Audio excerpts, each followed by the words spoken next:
দেখতে দেখতে আজ আমাদের অভিভাবকত্বের বয়স 15 বছর পূরণ করলো। নমস্কার, কেমন আছেন সবাই? প্রবাসীর ঘরোয়া রান্নাবাটির আরেকটি ব্লগে আপনাদের স্বাগত জানাই। আমার আজকের ব্লগটি বড় ছেলের জন্মদিনের স্পেশাল ব্লগ।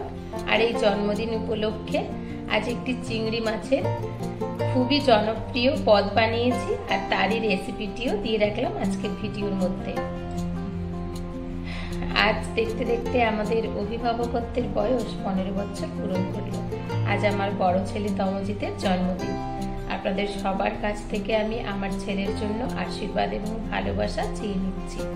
তবে হ্যাঁ, আজ বারবার নিজের মনে নিজের অজান্তেই একটি প্রশ্ন জাগছে যে 15টি বছর অভিভাবকত্বের আমি পূরণ তো করে ফেললাম, সত্যিই কি ছেলেকে ঠিক মতো আমি অভিভাবকত্ব দিতে পারছি না? কোথাও আমার খামতি থেকে যাচ্ছে না তো? জানি না অজান্তে কোথাও কোনো খামতি থেকে যাচ্ছে কিনা। তবে প্রত্যেক মা বাবাই চান তাদের সন্তান কিংবা সন্ততির মধ্যে ভালো গুণটুকু দিতে। প্রত্যেক মা বাবাই চান যে তাদের সন্তান সন্ততিরা সত্যিকারের একজন মানুষ হয়ে উঠুক। আর 5টা মায়ের মতো আমারও সেই চাওয়া পাওয়া একই। ছেলে খুব ভালো রেজাল্ট করুক কিংবা না করুক, সে যেন সুস্থ থাকে এবং সত্যিকারের মানুষের মতো মানুষ হয়ে ওঠে। তবে আমার ছেলেটা জানি না বয়সের এটা পরিবর্তনের কারণে কিনা ইদানিং করে লক্ষ্য করছি একটু যেন ছেলের মধ্যে জেদটা বেড়েছে। হয়তো সেটা বয়সের কারণেও হতে পারে, তবে এমনটাও নয় যে এমন জেদ করছে যার জন্য আমরা নাজেহাল হয়ে যাচ্ছি বা তার সেই জেদ আমরা পূরণ করতে বাধ্য হচ্ছি। তবে আমরা বেশিরভাগ সময়ই চেষ্টা করি, আপনার দাদা ভাই কিংবা আমি, ছেলে যদি কোনো একটা জিনিস জেদ করে বসে তখন আমরা সেটা আর তাকে দিই না। একটু বোঝানোর চেষ্টা করি, বুঝিয়ে সেখান থেকে সরিয়ে নিয়ে আসতে চেষ্টা করি। তবে সেই জিনিসটি আমরা পরে ওকে দিই, কিন্তু সেটি অন্যভাবে। ওকে বুঝতে দিই না যে ও জেদ করেছিল বলে জিনিসটা পেয়ে গেল। জানি না আমরা ভুল করি কিংবা ঠিক করি। আমরা সবসময় চাই যে আমাদের ছেলে এমন তৈরি হোক, এমন ভাবে মানুষ হোক যেন আর 5 জনে দেখে বলতে পারেন যে বাহ, ছেলেটা তো বেশ ভালো, ছেলেটার আচার ব্যবহার দেখে যেন সবাই নাম করে। সব মা বাবাই হয়তো এটাই চান, আমাদেরও তার ব্যতিক্রম নয়। তবে হ্যাঁ, আমার ছেলের মধ্যে এখনো সেই রকম ভাবে ম্যাচুরিটি আসেনি। ও এখনো পর্যন্ত সেই বাচ্চা ভাবটা সবসময় প্রকাশ করতে থাকে। ও এখনো পর্যন্ত নিজের সেই ছেলেবেলার কাণ্ড কারখানাগুলো আমার কাছে করে বসে, বা সবার কাছেই। জানি না, হয়তো সবার তো আর সবসময় ম্যাচুরিটিটা খুব তাড়াতাড়ি চলে আসে না, কিংবা সবাই তো আর নিজের শৈশবটা একেবারে উড়িয়ে দিতে পারে না বয়সের সঙ্গে সঙ্গে। অনেকেই আছেন শৈশবটাকে ধরে রাখেন। যেমন কিছুটা হলেও শৈশব এখনো আপনাদের দাদা ভাইয়ের মধ্যে কিন্তু বর্তমান রয়েছে। মাঝে মধ্যে এটা নিয়ে আমি খুব হাসাহাসি করি ঠিকই, কিন্তু আবার এটাও ভাবি যে কজনেই বা নিজের শৈশবকে ধরে রাখতে পারে। এখনকার দিনে যা দুশ্চিন্তা, যা ডিপ্রেশন মানুষের মধ্যে, কজন পারেন নিজের শৈশবটাকে এখনো পর্যন্ত ধরে রাখতে, বা মাঝে মধ্যে বাচ্চাদের সঙ্গে বাচ্চা হয়ে যেতে, সেই শৈশবের জীবনটাকে উপভোগ করতে। জানি না আমার বড় ছেলের মধ্যেও কি সেই শৈশবের ব্যাপারটা ওর বাবার মতোই থেকে যাবে কিনা। যদিও থাকে, খারাপ কি, আমার তো কোনো অসুবিধা নেই। আমি চাই, আমি ঠাকুরের কাছে প্রার্থনা করি আমার ছেলে যেন জেদি না হয়। শৈশবটাকে ধরে রাখতে পারলে সে তো খুবই ভালো ব্যাপার। হ্যাঁ, আমার ছেলে কিন্তু এখনো পর্যন্ত যে এই যে ওর 3 তেজারের জন্মদিন 3 নম্বর পূরণ করলো, 15 বছর পূরণ করলো, এই এজের বাচ্চাদের আমি দেখেছি খুব একটা ধুমধাম করে জন্মদিন বাড়িতে মানাতে চায় না। কিন্তু আমার ছেলে ঠিক উল্টোটা, জানেন। ও আমায় বলেছিল যে মাম্মি, আমার জন্মদিনে কাকে কাকে ডাকবে, বিল্ডিং এর ছোট ছোট ভাই বোনদের ডাকবে তো? আমি বলেছিলাম যে সোনা, সেটা তো ওর হবে না, যেহেতু বুধবার পড়ে যাচ্ছে। তারপরে ও বললো ঠিক আছে, তোমরা তোমাদের মতো করে জন্মদিনটা পালন করো, আর আমাকে কিছু চকলেট কিনে দিও, আমি স্কুলে টিউশনে বন্ধুদের মধ্যে সেটা বিলিয়ে দেবো। আজও তাই করেছি। সকালে এত তাড়াহুড়োর জন্য ওকে সেই রকম ভাবে কিছু রান্না বান্না করে দিতে পারিনি, যেহেতু স্কুলে যাবে। তবে ও আগের থেকে বলেছিল যে মাম্মি, আজকের দিনে আমায় একটা যেন ভালো চিংড়ির কোনো রেসিপি করে খাওয়াবে। চিংড়ির রেসিপি বলতে ও সবচাইতে বেশি পছন্দ করে চিংড়ির মালাইকারি, আর চিংড়ির ভাপাটা পছন্দ করে বেশি আমার ছোট ছেলে।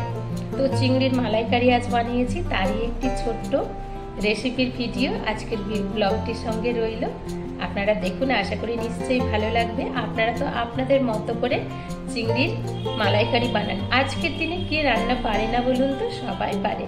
তো আমি আমার মতো করে বানিয়েছি, রেসিপিটি দেখুন, আশা করি ভালো লাগবে। ভীষণই সহজ, আর সত্যি বলছি এইরকমভাবে চিংড়ির মালাইকারি বানালে কিন্তু অপূর্ব স্বাদের খেতে হয়। আপনারা পারলে আমার রেসিপিটি ট্রাই করতে পারেন, আর আপনাদের যদি আমার রেসিপিটি খুব ভালো লেগে থাকে পারলে প্রিয়জনদের মধ্যে শেয়ার করবেন, আর কমেন্ট করে অবশ্যই জানাবেন আমার রেসিপিটি কেমন লেগেছে। আপনারা হয়তো অন্যভাবে বানান, যদি পারেন সেটি কমেন্ট করে আমায় সাজেস্ট করবেন যে দিদিভাই এটা করলে হয়তো ভালো হতো। যাক, চলুন তাহলে আজ আর বক বক করবো না, রেসিপিটি শুরু করছি। আর আপনাদের সবার কাছে আমি হাত জোড়ো করে আমার ছেলের জন্য আশীর্বাদ এবং ভালোবাসা চেয়ে নিচ্ছি। আপনারা আশীর্বাদ করুন ও যেন সুস্থ থাকে, আর ও যেন সত্যিকারের একজন মানুষের মতো মানুষ হতে পারে। চলুন তাহলে এবার রেসিপি ভিডিওটি দেখে নেওয়া যাক। চলুন তাহলে সবার আগে দেখে নিই আজকের চিংড়ির মালাইকারি বানাতে কি কি উপকরণ লাগছে। আমি 250 গ্রাম চিংড়ি পরিষ্কার করে নিয়েছি, ধুয়ে ওর মধ্যে লবণ, হলুদ আর সামান্য লঙ্কার গুঁড়ো দিয়ে মেখে রেখেছি। নারকেলের দুধ নিয়েছি 1 বাটিকে একটু কম। এখানে নিয়েছি বেশ কিছুটা পেঁয়াজ, সঙ্গে বেশ কিছু নারকেল কোড়াও আমি পেস্ট করে নিয়েছি। আপনারা চাইলে নারকেল কোড়াটা স্কিপ করে যেতে পারেন। আর এদিকে মশলাতে নিয়েছি একটু আদা বাটা, অল্প একটু রসুন বাটা, কাঁচা লঙ্কা কটা চিড় দিয়ে নিয়েছি। আপনারা চাইলে কাঁচা লঙ্কাটা পেস্ট বানিয়ে নিতে পারেন। পরিমাণ মতো হলুদ গুঁড়ো, লঙ্কার গুঁড়ো, আর ফোড়ন হিসাবে একটু গরম মশলা আর একটু তেজপাতা। আরও একটি মশলা বানাতে হবে পেস্ট, সেটা হচ্ছে 1 চামচের মতো মৌরি, 1 চামচের মতো ধনে, একটু সর্ষে, 10 থেকে 12টা কাজু বাদাম আর টক দই দিয়ে একটা মিহি পেস্ট বানিয়ে নিয়েছি। ওদিকে আমার চিংড়ির মালাইকারি এখনও বাকি রয়েছে, আর আমার ছোট ছেলের বেশ খিদে পেয়েছে। ও মাছের ঝোল দিয়ে ভাত খেতে শুরু করেছে। চলুন, বড় ছেলের যেহেতু জন্মদিন, একটু নিয়ম অনুযায়ী ওর মুখে হলুদ ছুঁইয়ে দিই। কিছুতেই ছেলে আমার হলুদ মাখবে না, যেহেতু ওকে স্কুলে যেতে হবে, সবাই ওকে রাগাবে। কিন্তু আমি তো ছাড়বো না, আমি তো মা, আমাদের বাড়ির নিয়ম অনুযায়ী একটু হলুদ লাগাতে তো হবেই। তাই জন্য অল্প একটু হলুদ লাগিয়ে ওকে স্নান করতে পাঠিয়েছি। এখন কড়ার মধ্যে গরম তেলে চিংড়ি মাছগুলি ছেড়ে দিলাম ভাজার জন্য। আজ আমি সরিষার তেল ইউজ করেছি, আপনারা চাইলে সানফ্লাওয়ার কিংবা যে কোনো রিফাইন্ড অয়েলও ইউজ করতে পারেন। চিংড়ি মাছ ভাজতে অনেক বেশি সময় লাগে না, গরম তেলের মধ্যে দিয়ে চিংড়ি মাছটা ওই 1 থেকে 1.5 মিনিটের মতো ভেজে নিলেই হবে। চিংড়ি মাছ অনেক বেশি ভাজতে নেই। ওর পরে কড়াইতে থাকা বেশ কিছুটা তেলের ওপরেই আমি গরম মশলা, যেগুলো কিছুক্ষণ আগে আপনাদের দেখিয়েছিলাম, দিয়ে দিলাম। গরম মশলাটা 30 থেকে 40 সেকেন্ড নাড়াচাড়া করে নেওয়ার পরে এইবার পেঁয়াজ এবং নারকেল কোড়ার যেই পেস্ট বানিয়েছিলাম ওটা আমি দিয়ে দিলাম কড়াতে। গ্যাসের ফ্লেমটা মিডিয়ামে রেখে 2 থেকে 3 মিনিটের মতো নাড়াচাড়া করে নিয়েছি। এখন মশলার থেকে প্রায় মোটামুটি তেল ছাড়তে শুরু করেছে। এইবার রসুন বাটা এবং আদা বাটা দিয়ে গ্যাসের ফ্লেমটা আরও একটু লোতে রেখে দিয়ে 2 থেকে 3 মিনিটের মতো ভালো করে মশলাটা নাড়াচাড়া করে নিলাম। ওর পরে পরিমাণ মতো লবণ আর কাশ্মীরি লাল লঙ্কার গুঁড়ো দিলাম। আর যে আরেকটা মিহি পেস্ট বানিয়ে রেখেছিলাম পানমৌরি, ধনে আর সরিষা, কাজু বাদাম, দইয়ের সঙ্গে ওই মশলাটা এখন দিয়ে দিলাম কড়ার মধ্যে। এখন গ্যাসের ফ্লেমটা মিডিয়াম থেকে একটু নিচে রাখলাম। আবারও 3 মিনিটের মতো মশলাটা নাড়াচাড়া করলাম। মশলার থেকে তেল ছাড়তে শুরু করেছে, রঙটাও পরিবর্তন হয়েছে। এই পর্যায়ে আমি নারকেল কোড়ার যে দুধটা বার করে রেখেছিলাম, নারকেলের ওই দুধটা দিয়ে দিলাম মশলার মধ্যে। গ্যাসের ফ্লেমটা মিডিয়ামে রেখে 2 মিনিটের মতো মশলার সঙ্গে নারকেলের দুধটা খুব ভালোভাবে কষিয়ে নিলাম। আপনারা চাইলে গরুর দুধও ব্যবহার করতে পারেন। এবার চিড় দিয়ে রাখা কাঁচা লঙ্কাগুলি দিয়ে দিলাম কড়ার মধ্যে। সমস্ত মশলার খুব সুন্দর একটা গন্ধ বেরোচ্ছে। এতক্ষণে আমার মশলাগুলো সব কষানো হয়ে গেছে। মনে রাখতে হবে কিন্তু গ্যাসের ফ্লেমটা কখনোই হাইতে দিলে চলবে না। পরিমাণ মতো জল দিয়ে এবার আমি ঢেকে দিলাম, ফুট ওঠার জন্য অপেক্ষা করব। আরও একটা গুরুত্বপূর্ণ কথা, এই যে জল দিলাম আমি মশলার মধ্যে ফোটার জন্য, জলটা কিন্তু অবশ্যই গরম জল হতে হবে, ঠান্ডা জল দিলে হবে না, উষ্ণ গরম জল দিলেও চলবে। তরকারিটা খুব ভালোভাবে ফুটে যাওয়ার পরে আমি ভেজে রাখা চিংড়ি মাছগুলি দিয়ে দিলাম। চলুন, এখন বার্থডে বয় এসেছে, আমি তো টেস্ট করব না, আগে ওকেই টেস্ট করিয়ে দেখি। ও খুব একটা বেশি ঝাল পছন্দ করে না, সেই জন্য আমি লঙ্কার পরিমাণটা অল্প দিয়েছি। আপনারা আপনাদের মুখের স্বাদ অনুযায়ী ঝাল দিতে পারেন। গ্যাসের ফ্লেমটা হাইতে রেখে ওই 4 থেকে 5 মিনিটের মতো ফুটিয়ে নিলেই চিংড়ি মাছের মালাইকারি রেডি। এখন শুধু 2 চামচের মতো ঘি দিয়ে নাড়াচাড়া করে গ্যাসটা বন্ধ করে দিলেই চলবে। এই পর্যায়ে আপনারা চাইলে 1 চামচের মতো গরম মশলার গুঁড়ো অ্যাড করতে পারেন, কিন্তু আমাদের বাড়িতে সেটা পছন্দ খুব একটা নয় বলে, যেহেতু ফোড়নে গরম মশলা আছে, আমি স্কিপ করে গেলাম। এদিকে বার্থডে বয় জামা পরে রেডি। এমনিতেও খুব একটা ক্যামেরার সামনে আসতে পছন্দ করে না, তার উপর ওর মুডটা অফ। জামাটা হয়েছে একটু ছোট, কিন্তু এখন চেঞ্জ করার মতো সময় কারোরই হাতে নেই, যেতে হবে স্কুলে। তাই ওকে বললাম এখন ওটাই পরে নে, 2-4 দিন পরে আবার পছন্দ মতো একখানা টি শার্ট নিবি ক্ষণ। চলুন, এখন সময় হয়েছে স্কুলে যাওয়ার। 2 ছেলেকে খাইয়ে দাইয়ে নিয়ে স্কুলে যেতে হবে। আজকে আগেই বললাম যে জ্যান্ত পোনা মাছের একটা সেদ্ধ ঝোল বানিয়েছিলাম কাঁচা লঙ্কার, আর সঙ্গে চিংড়ির মালাইকারি তো রয়েছে। চিংড়ির মালাইকারিটা ঠিক যেমন চেয়েছিলাম একেবারে পারফেক্ট সেই রকমই হয়েছে।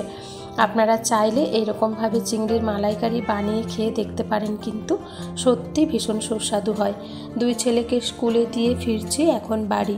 স্কুলে যাওয়ার আগে বড় ছেলে বলেই গেছে যে মাম্মি রাত্রে হয়তো রেস্টুরেন্টে খেতে যাব, নয়তো বাড়িতে যদি খাওয়া দাওয়া সারি তাহলে মটন বানাতে। আর এমনিতেই ছেলে আমার খুব একটা হিজিবিজি রান্না পছন্দ করে না, তবে হ্যাঁ, যেই রান্নাটা হবে সেটা যেন একেবারে সুস্বাদু বা মুখে লাগার মতো হয়।